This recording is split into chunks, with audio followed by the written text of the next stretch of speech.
Jadi kemarin si Whitey kan sedang memakan dua makhluk yang dikirim oleh Fire Sword, yaitu Shadow Assassin bernama Pasha dan seorang druid bernama Wallis. Dimana saat itu Pasha cukup kaget kenapa atasan Fire Sword yang ia anggap sebagai makhluk supreme yang tahu segalanya ini tidak memberitahukan keberadaan makhluk yang mengejar mereka tersebut, alias si Whitey. Yang tentu saja kalau punya kekuatan sebesar itu, mereka bertiga bareng sama si Louis pun tentunya tidak akan mungkin bisa menang. Jadi kenapa atasan Fire Sword tidak ngasih tahu dan bahkan tetap mengirim mereka?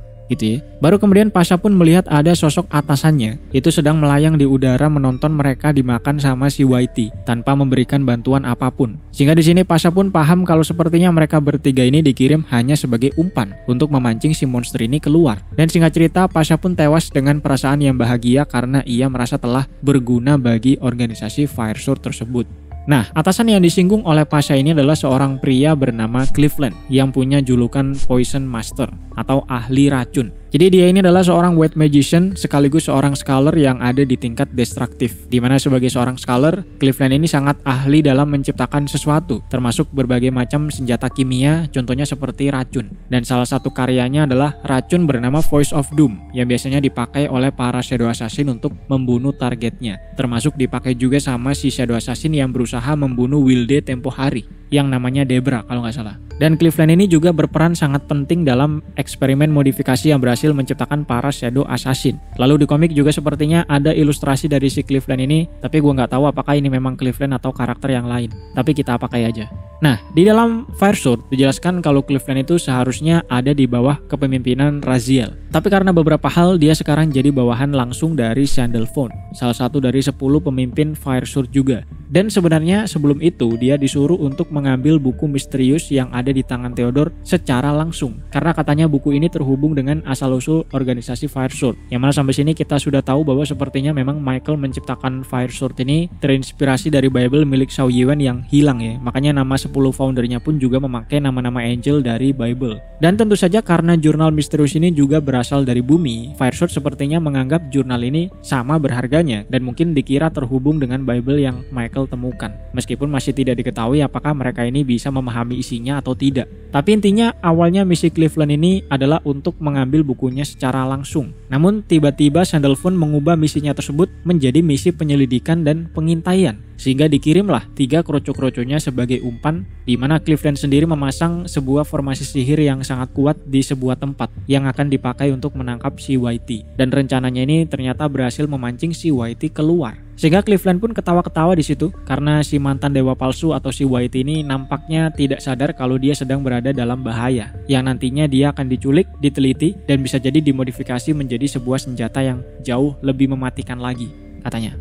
Lalu Cleveland juga sempat meremehkan si Linji, karena dengan si kucing ini masuk ke perangkap dia, artinya Linji itu tidak sebegitunya kuat dan tidak sebegitunya tahu segalanya, gitu ya, sehingga bawahannya ini bisa masuk ke dalam perangkap miliknya tersebut. Nah, namun kebahagiaan ini tidak bertahan lama karena seperti yang kita tahu setelah itu ada si Muen, dimana kemudian Cleveland ini dikejutkan oleh munculnya cahaya bulan yang seketika langsung meluluhlantakkan tubuh si Cleveland tanpa bisa merespon apapun. Dan setelah itu muncullah si Muen setelah menggunakan kekuatan dia yang bernama Source Death untuk membunuh si Cleveland tadi.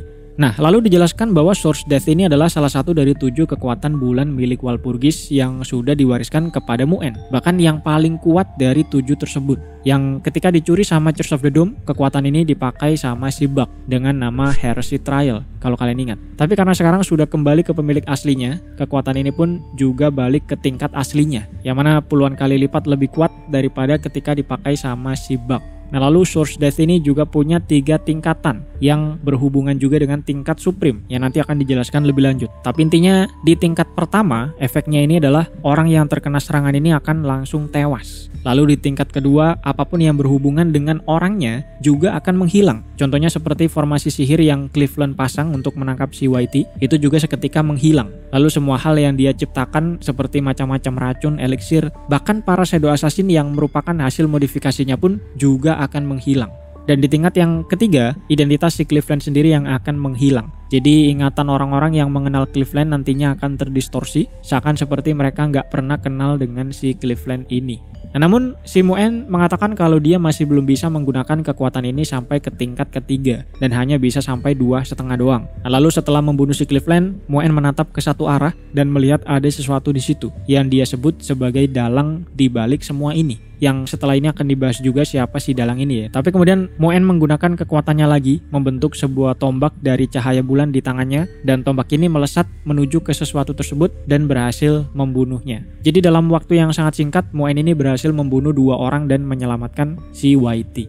Yang mana setelah itu si Whitey sendiri yang sudah selesai makan ini kemudian melihat ada si Muen di situ, sehingga dia pun menghampiri si Muen sambil lagi-lagi merusak banyak bangunan karena dia ini nggak berubah balik jadi kucing, tapi masih ada di bentuk aslinya. Dan sepertinya Whitey sendiri juga sadar kalau dia barusan dalam bahaya sebelum kemudian diselamatkan sama si Muen. Makanya setelah itu dia menunjukkan rasa terima kasihnya kepada Muen dengan cara bertingkah lucu. Padahal kata si Muen, bentuk asli si Whitey ini sangat-sangat mengerikan di mata orang lain.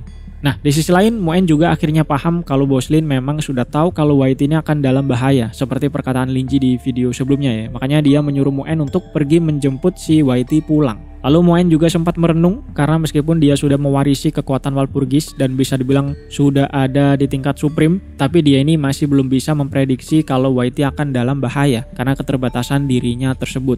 Yang meskipun punya kekuatan supreme, tapi karena wadahnya atau tubuhnya ini hanyalah sebuah homunculus yang belum sempurna, jadi kekuatannya pun juga terhambat oleh tubuh fisiknya tersebut. Jadi untuk benar-benar sepenuhnya bisa menggunakan kekuatan dari Walpurgis, Muen ini harus memperbaiki kondisi fisiknya terlebih dahulu. Yang kalau kalian ingat, dulu pernah dijelaskan bahwa Muen ini punya kompatibilitas terhadap Aether yang sangat tinggi, sampai bahkan 200%, tapi umurnya ini hanya bisa bertahan selama 2 tahun, kalau tidak dikasih Philosopher's Stone yang memang berkualitas. Oke, Shin kemudian berpindah ke sudut pandang organisasi Fire Sword yang langsung menjadi kacau hanya karena 2 serangan dari si Muen tadi. Pertama, akibat dari kekuatan Source Death yang Muen lancarkan kepada Cleveland, kemudian membuat apapun yang berhubungan dengan Cleveland ini akhirnya menghilang. Semua hasil penelitian yang dilakukan oleh Cleveland dan rekan-rekannya, termasuk berbagai macam elixir dan Shadow Assassin, itu hancur semua. Jadi Shadow Assassin itu kan intinya manusia disatuin sama Shadow Creature. Nah, Shadow Creature-nya ini tiba-tiba memisahkan diri dan kembali ke Shadow Realm, sehingga karena modifikasinya sudah sampai di tiap-tiap sel menyatu, alhasil para manusianya pun juga ikut tewas. Lalu berbagai macam sigil dan sihir-sihir yang sudah diteliti oleh si Cleveland juga menghilang, sehingga para magician yang rencananya mau mencoba sihir-sihir tersebut itu tiba-tiba lupa dengan sihirnya. Dan karena ada banyak sekali sesuatu yang tiba-tiba menghilang, Fire Sword pun dilanda kekacauan besar. Nah, di saat yang sama, Shin kemudian berpindah ke sudut pandang si Sandalphon, salah satu dari 10 founder Fire Sword yang punya peran dalam mengelola informasi dan komunikasi internal Fire Sword. Dimana saat itu dia sedang berencana untuk mengirimkan pesan-pesan kepada para founder yang lain atas permintaan si Michael, kalau mereka semua ini harus berkumpul untuk melawan si pemilik toko buku bersama-sama. Jadi karena Sandalphon adalah orang yang mengelola informasi dan komunikasi, tentunya dia sudah mengetahui semua hal yang terjadi pada Fire Sword akhir-akhir ini, dari hancurnya Church of the Doom sampai adanya keterlibatan Walpurgis di balik Sun's Faith, itu semua sudah dia ketahui.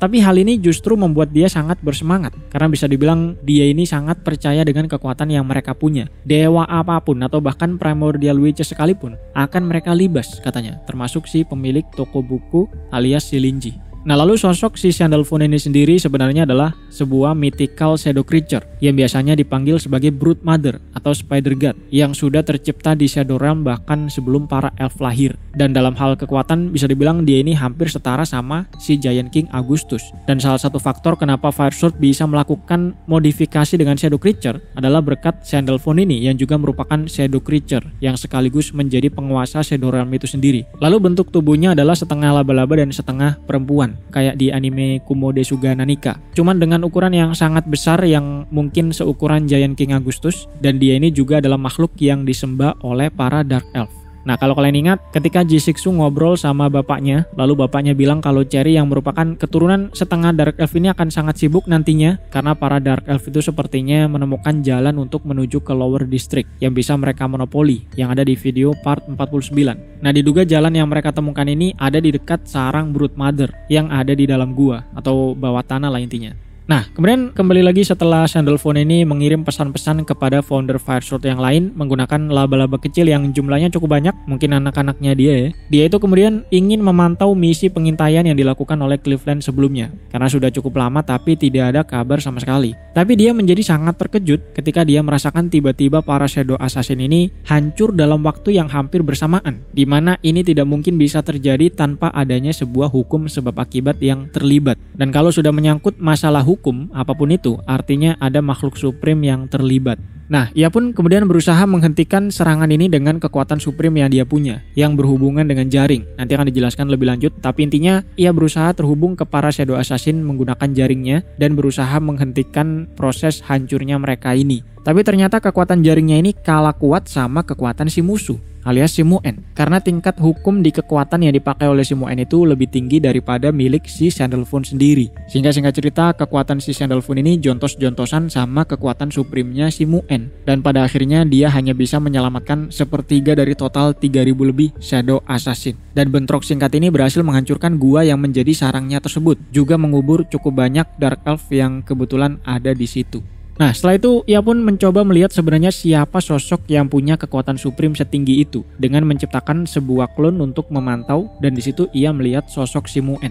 Yang dari sudut pandang Sandalphon, Mu'en ini sebenarnya hanya ada di tingkat destruktif, entah dari segi fisik atau apanya ya. Pokoknya ia melihat Mu'en ini masih tingkat destruktif. Tapi anehnya dia bisa menggunakan kekuatan supreme meskipun belum cukup mahir untuk menggunakannya. Seakan seperti anak kecil yang dikasih senjata sniper. Senjatanya memang mematikan, tapi si pemakainya ini masih belum berpengalaman, kata si Sandalphon.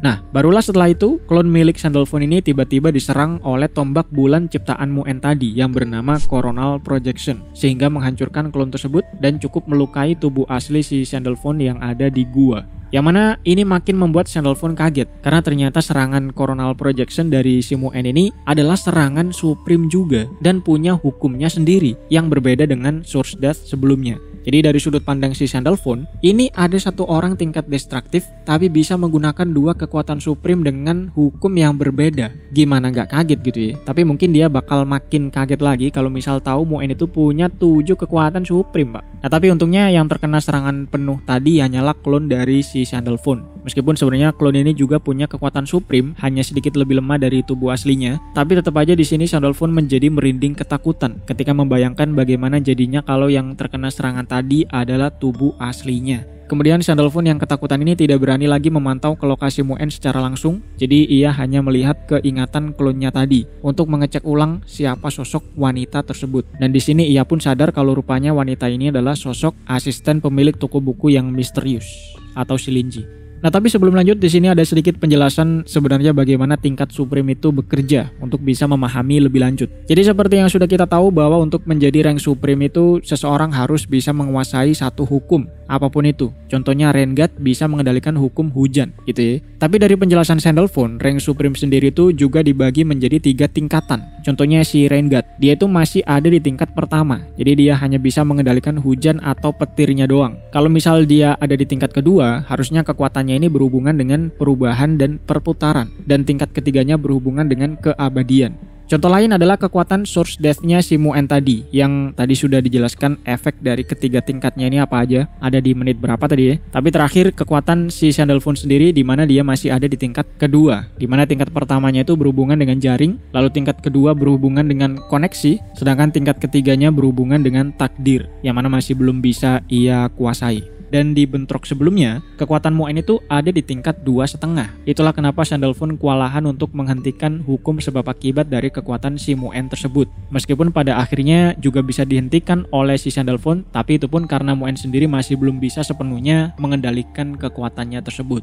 Nah, balik ke Sandalphon yang sangat merinding karena selama dia hidup, dia itu tidak pernah melihat ada makhluk yang bisa menggunakan dua hukum yang berbeda. Apalagi ketika makhluknya ini masih ada di tingkat destruktif, sudah tidak masuk di akal. akal, ini sudah melanggar hukum alam semesta gitu ya. Tapi kemudian ia pun berpikir kalau bisa jadi ada sebuah ilusi yang dipakai untuk menyembunyikan tingkat aslinya. Dan di sini ia pun menganggap kalau Mu'en sepertinya memang ada di tingkat supreme, tapi kemudian memakai ilusi untuk menutupi tingkat aslinya. Nah, namun pertanyaan selanjutnya adalah kenapa makhluk dengan kekuatan setinggi itu mau menjadi asisten dari pemilik toko buku? Karena biasanya makhluk supreme itu punya ego sendiri yang tidak bisa diremehkan. Untuk kerjasama aja biasanya susah, apalagi ini jadi bawahan. Kenapa dia mau gitu ya? Nah, lalu Sandalphon pun kemudian menggunakan kekuatan jaring-jaringnya yang sudah tersebar ke segala penjuru dan ke segala makhluk untuk mengumpulkan informasi terkait si Mu'en. Sehingga kemudian diketahuilah kalau si Mu'en ini sebenarnya adalah homunculus ciptaan Truth Society yang baru diciptakan setahun yang lalu. Baru berumur setahun, Pak. Itu pun kalau misal dihitung dari sejak dia kabur, artinya baru 4 bulan si Mu'en ini jadi asisten si Linji. Jadi hanya dalam waktu 4 bulan ia berubah dari sebuah homunculus biasa menjadi makhluk tingkat supreme, yang mana lebih kuat dari Sandalphon bahkan, yang sudah hidup selama ribu-ribuan tahun.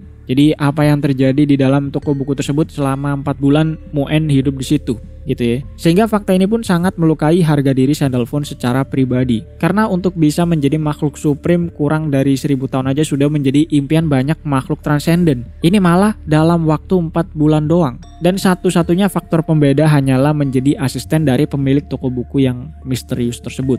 Nah, dengan panik Sandalphon pun berusaha menghubungi semua founder Firesword untuk mengabarkan kalau pemilik toko buku ini sangat tidak bisa mereka remehkan. Bahkan bisa jadi lebih kuat dari 4 Primordial Witches. Dan supaya peringatan ini dianggap serius oleh founder yang lain, Sandalphon pun memutuskan untuk pergi secara langsung menemui mereka, yaitu dengan melewati Shadow Realm. Karena dia adalah Shadow Creature, jadi cara tercepat adalah melalui Shadow Realm. Di mana kemudian terlihat tubuh besar Sandalphon ini melebur ke dalam bayangan, hanya meninggalkan jaring-jaring di sarangnya tersebut. Nah, namun beberapa saat kemudian bayangan ini tiba-tiba bergejolak. Kemudian muncul tangan si Sandalphon dari Shadow Realm yang berusaha meraih bebatuan di sekitar situ, seperti berusaha keluar dari Shadow Realm. Tapi usahanya ini tidak membuahkan hasil karena ada sesuatu yang menariknya dari dalam Shadow Realm. Kemudian muncul lagi sebuah bayangan dari Shadow Realm yang kali ini berbentuk tangan seorang pria. Dan tangan ini langsung menggenggam bahkan meremas tangan si Sandalphon yang berusaha keluar sehingga berhasil menariknya kembali masuk ke Shadow Realm.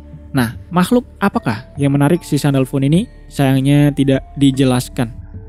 Di mana Shin kemudian balik lagi ke Mu'en yang dalam perjalanan ke toko Linji bersama si Whitey yang sudah jadi kucing digendong sama si Mu'en. Nah, di sini dijelaskan bahwa dibentrok dengan Sandalphon sebelumnya, ternyata Mu'en itu juga mengalami luka yang cukup serius. Karena selain keterbatasan tubuh si Mu'en, si Sandalphon sendiri itu sempat menggunakan kekuatan supremenya dan berhasil meretakkan Philosopher's Stone di tubuh si Mu'en. Yang dari awal bahkan bukan Philosopher's Stone kualitas tinggi ya, sehingga kondisi Mu'en ini menjadi semakin lemah. Jadi karena ini adalah pertempuran pertama Mu'en yang sendirian melawan makhluk tingkat supreme beneran, Mu'en pun merasa minder bahwa dia masih belum cukup kuat. Tapi di sisi lain untuk menjadi lebih kuat, satu-satunya cara adalah mencari Philosopher's Stone kualitas tinggi untuk bisa menggantikan Philosopher's Stone-nya saat itu yang sudah hampir rusak juga. Nah, namun masalahnya berdasarkan yang Mu'en tahu setelah cari-cari info, untuk menciptakan Philosopher's Stone kualitas tinggi itu bukan hanya harus mencari bahan-bahannya doang, tapi juga perlu seorang scholar tingkat paling tinggi dalam membuat Philosopher's Stone tersebut. Bahkan pemimpin Truth Society yang sekarang atau si Maria yang hampir naik ke tingkat supreme itu hanya berhasil 1 kali dalam membuat Philosopher's Stone kualitas tinggi. Dan batu ini akhirnya dipakai di laser Aether yang sempat menembak Candela tempo hari. Setelah itu Maria pergi meninggalkan Truth Society dalam usahanya naik ke tingkat supreme. Dan selain Maria sejauh ini masih belum ada yang mampu membuat Philosopher's Stone kualitas tinggi. Alhasil Mu'en yang cukup lesu karena berpikir bagaimana cari Philosopher's Stone ini kemudian kembali ke toko Linji dengan kondisi yang cukup berantakan dan kotor. Sehingga Linji yang khawatir pun kemudian bertanya apakah Mu'en ini baik-baik saja. Kalau ada yang cari masalah biar Linji yang bales katanya. Tapi Mu'en bilang dia baik-baik saja, cuman memang barusan dia kelahi sama maling kucing dan juga dalang di baliknya katanya. Nah, mendengar ini Linji sebenarnya cukup tahu kalau Mu'en itu anaknya memang kuat dan sudah sering terbukti gitu ya. Jadi kalau ngurus maling kucing mungkin gampang. Tapi ketika Mu'en bilang bahwa dia sudah mengurus dalang di balik mereka, itu sedikit membuat Linji penasaran. Karena kalau yang diurus kroco-kroco mungkin oke lah, tapi cukup tidak masuk akal kalau sampai dalangnya juga diurus gitu ya. Jadi Linji pun bilang mungkin Mu'en ini salah. Seorang mastermind atau dalang di balik sesuatu itu biasanya tidak bisa diatasi dengan mudah katanya. Lalu Linji memperingatkan Mu'en untuk lebih berhati-hati. Alhasil perkataan ini pun menyadarkan Mu'en bahwa sepertinya memang makhluk supreme yang dia bunuh sebelumnya tidak benar-benar tewas. Dan kalau dipikir-pikir tidak mungkin juga makhluk supreme bisa tewas semudah itu. Sehingga Mu'en pun menyetujui perkataan Linji tersebut dan bilang ia akan hati-hati lain kali. Nah di saat yang sama Whitey juga langsung lompat ke pangkuan Linji dan setelah itu Linji pun memarahi si Whitey yang bikin masalah hanya karena lapar. Dimana Whitey sendiri juga tahu kalau dia dimarahi dan hanya bisa nyungsep. Setelah itu Linji pun terlihat mengambil hadiah kotak berwarna pink untuk diberikan kepada Mu'en sebagai tanda terima kasih sudah membantu Linji selama ini. Tapi karena pengetahuan Mu'en tentang hubungan antar manusia itu sangat terbatas, awalnya dia kira bos Lin ini suka sama dia dalam artian yang romantis. Tapi kemudian Linji menjelaskan kalau rasa suka atau rasa sayang itu tidak terbatas kepada pasangan doang, tapi bisa pada teman, rekan kerja dan sebagainya. Lalu singkat cerita, Mu'en pun membuka kadonya dan isinya adalah Philosopher's Stone dari si Andrew yang sedari awal memang ingin Linji berikan kepada si Mu'en. Nah, melihat ada Philosopher's Stone dengan kualitas tinggi atau bahkan bisa dibilang kualitas sempurna dikasih oleh bosnya tersebut, ketika baru saja tadi Mu'en lesu memikirkan bagaimana mencari Philosopher's Stone kualitas tinggi, Mu'en pun tidak bisa berkata-kata. Sebenarnya bukan karena terharu ya, tapi lebih kepada dia kaget dan tidak sabar untuk mengkonsumsi atau menyerap Philosopher's Stone ini secepat mungkin. Sekaligus sangat kagum juga dengan bos Lin karena sepertinya ini makhluk bisa melakukan apapun gitu ya. Nah kemudian Mu'en pun berterima kasih kepada Linji lalu bilang bahwa dia akan selalu mengikuti Linji apapun yang terjadi nantinya. Atau maksudnya ini setelah menyerap batu ini nantinya, seberapa kuat dia nantinya, dia akan terus ikut sama si Linji. Mungkin gitu maksudnya. Oke, kita sudahi sampai sini. Jangan lupa like dan subscribe. Bisa traktir Kobe juga di deskripsi. Terima kasih buat yang sudah traktir hari ini. Sampai jumpa di video selanjutnya. Karena suara gue sudah habis dari tadi. Adios.